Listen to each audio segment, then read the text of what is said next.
क्या आपको कभी ऐसा लगा है कि तुम्हारे इमोशंस तुम्हारे ही कंट्रोल में नहीं है? जैसे दुनिया में जो कुछ हो रहा है वो तुम्हारे कंट्रोल में नहीं होता है, कुछ वैसे ही। और हाँ, होगे भी कैसे? जब तक तुम्हारे इमोशंस तुम्हारे ही काबू में नहीं है, तब तक ये दुनिया तुम्हारे काबू में हो, ये पॉसिबल नहीं है। बात यहाँ ये है कि तुम अपने फीलिंग्स भी खुद डिसाइड नहीं कर पा रहे हो। आपके फीलिंग्स और इमोशंस दोनों ही सोशल मीडिया डिसाइड करती है।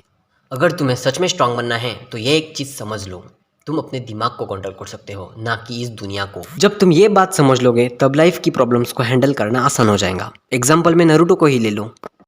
जब उसे पूरा विलेज एक मॉन्स्टर कहता, तब वो एक रॉन्ग पाथ पे जा सकता था और एक असल का मॉन्स्टर बन सकता था, पर उसने अपने इमोशंस को कंट्रोल किया और उन सारे विलेजर्स को रॉन्ग प्रूफ करके दिखाया और एक हीरो बन गया। ये सब पॉसिबल तब हुआ जब उसने अपने इमोशंस पर कंट्रोल पाया। आपकी ग्रोथ को कोई रोक रहा है तो वो है बस आपकी इमोशंस। अब सवाल ये उठता है कि क्या इमोशंस पर कंट्रोल पाना पॉसिबल है या नहीं। Number 1, control what ever in your hands. Control करो जो तुम्हारे हाथ में है, बाकी सब भूल जाओ।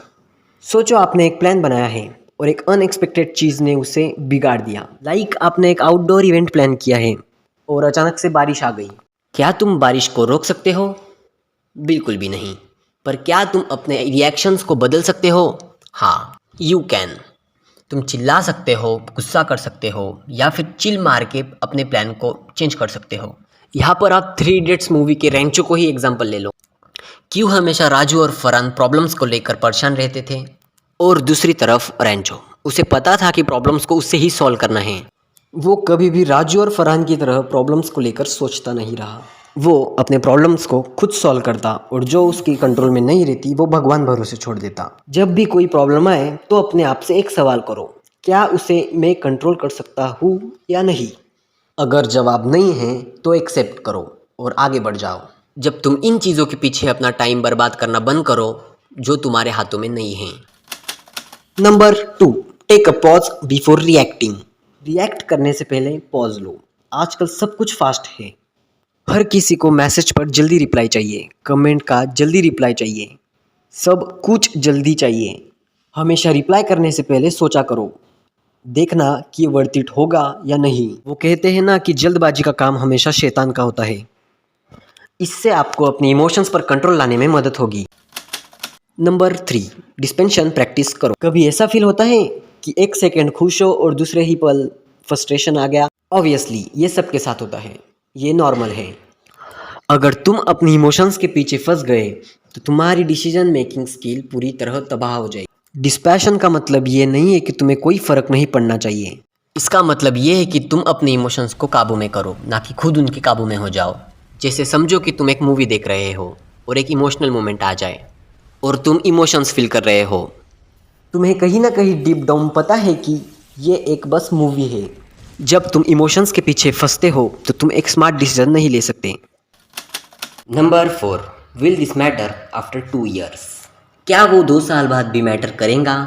जब भी कोई प्रॉब्लम आए तो खुद से एक सवाल करो, क्या ये 2 साल बाद भी इम्पोर्टेंट रहेगा? ज़्यादातर जवाब रहेगा बिल्कुल नहीं। कोई तुम पे जोक मारे, कोई तुम्हारी इंसल्ट करे या एक दिन खराब चले जाए, इनमें से कुछ भी लॉन्ग टर्म मैटर नहीं करेगा। एट द एंड सब कुछ ठीक हो जाता है। नंबर 5, ग्रैटिट्यूड प्रैक्टिस करो। ग्रैटिट्यूड पर फोकस करो। ज़्यादातर लोग उन चीज़ों पर फोकस करते हैं जो उनके पास नहीं होती है, पर जो ग्रेटफुल होते हैं वो अपने लाइफ को पॉजिटिवली देख पाते हैं। जब तुम ग्रैटिट्यूड प्रैक्टिस करते हो तब तुम्हें समझ में आता है कि लाइफ सिर्फ नए चीज़ों के लिए नहीं बनी है। जो तुम्हारे पास ऑलरेडी है उसकी भी वैल्यू है। मोस्ट ऑफ टाइम इंसान ज़्यादा की उम्मीद में वो खो देता है जो उसके पास हमेशा से था। Number 6, how to handle emotional response. Emotions को हैंडल करना कोई खेल नहीं।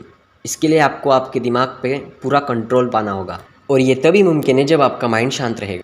आपको अपने माइंड को शांत रखने के लिए मेडिटेशन करना होगा और प्रोकास्टिनेशन और ओवर थिंकिंग जैसी चीज़ों से बहुत ही दूर रहना होगा, क्योंकि ये चीज़ें आपके सक्सेस पे फुल स्टॉप लगा देती है। इमोशंस को कंट्रोल में लाने के लिए प्रैक्टिस करना बहुत ज़रूरी है। इमोशंस को मास्टर करना एक दिन का काम नहीं है, यह एक आर्ट है।